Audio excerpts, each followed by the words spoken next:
যুবকের প্রতি নবীজির কি পরিমাণ মহব্বত ছিল।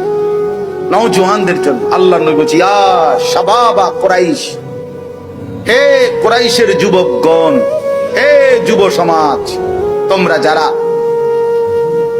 শারীরিকভাবে এবং আর্থিকভাবে বিবাহ করার সামর্থ্য হয়েছে, তোমরা দেরি করো না, জলদি বিয়ে করে ফেলো।